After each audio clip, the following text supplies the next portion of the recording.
थोड़ा ॾस हमेशा सत्संग में ॾिबा आहिनि।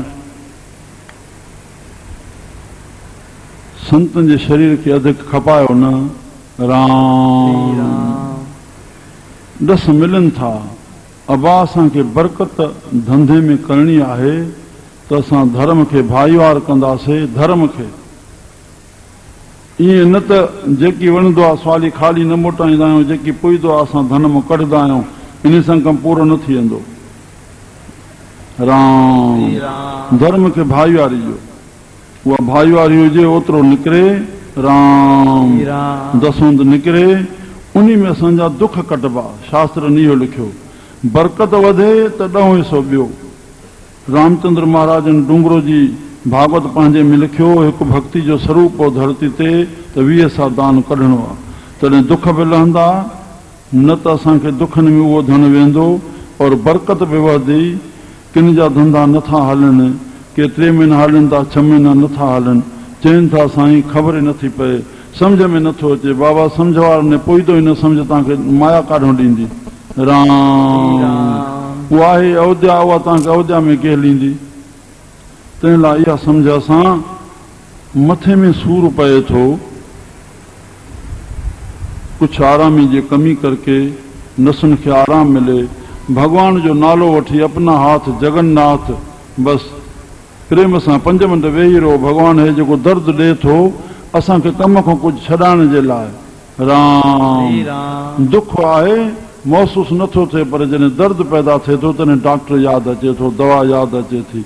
त उन जे करके 5-10 मिंट छड़ो वेही करके भगवान जो नालो वठी पंहिंजो ई हथ घुमायो मस्तक ते, आस्ते आस्ते थनड़ी मालिश कयो, सुम्ही पोइ आराम वठो, पंहिंजो पाण दूर थी वेंदो। गोरी वठण जी ज़रूरत ई न पवंदी।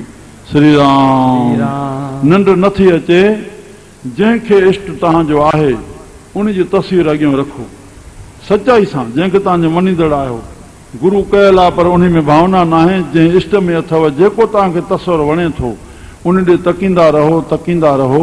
और वाहगुरु वाहगुरु सतनाम श्री राम, जेको भगवान जो नालो प्यारो लॻे, जहिड़ो चित्र भगवान जो प्यारो लॻे उहो रखी और नालो वठणु शुरू कयो। कंदे कंदे पाणे निंड अची वेंदी, गोरी खाइणी न पवंदी।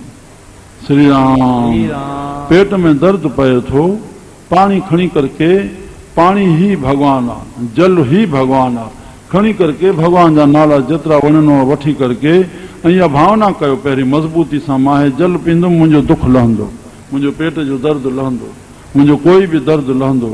राम भव जो ॾस भव थिए थो, ॿारनि खे भव थिए थो, सॼा परिवार चढ़ी अचनि था हेॾे, टाइम सीलाइणो, धन सीलाइणो, वक़्तु सीलाइणो न। ॿार खे चओ भगवान जो नालो वठ, चओ वाहगुरु, चओ श्री राम, चओ श्री राम। वञ लियो कोठी में, तोखे कुझु न थींदो। जप साहिब जी पहिरीं पौड़ी पढ़ूं, असांखे कुझु न थींदो। त भव लाहिण जी इहा दवा आहे। सुखी थियण जो असां ॿिए खे सुख पहुचायूं। सुख पहुचाइण में असांखे कष्ट ईंदो, उन कष्ट वठण सां राम असांजा आईंदा कष्ट लहंदा, असांखे सुख पहुचंदो।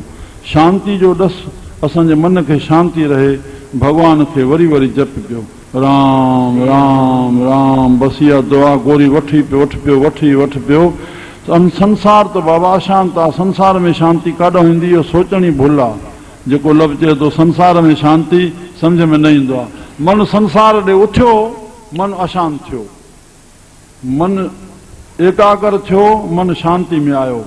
हे शांति जा सम्मेलन थियनि था, अरबे करोड़े रुपया ख़र्च कनि था, ओड़ो बारूद बि ठहंदो वेंदो आहे। बेवकूफ़ी थी, पागल पिनो थियो या शाणप थी? चओ भाई मुंहिंजा प्यारा, छा शांति जा सम्मेलन? मन खे शांति ॾे, सदाई शांति आहे, तूं शांति पाए वञ। त शांति मन जी भगवान जे नाले सां, और असां हिक ॿिए सां एकता बणाए रखूं, परिवार सां, भाइनि सां, बिरादरी सां, पाड़े सां, शहर सां। श्री राम उन एकता बनाइण जे लाइ उनजो माध्यम आहे प्रेम। परमात्मा हिकु आहे और परमात्मा प्रेम आहे। हिक सां जोड़ण जे लाइ माध्यम आहे प्रेम। हिक ॿिए सां प्रेम कयूं, जुड़ंदासीं त असां हिक ॿिए खे कमु ॾींदासीं। इहा इंसानियत आहे। श्री राम।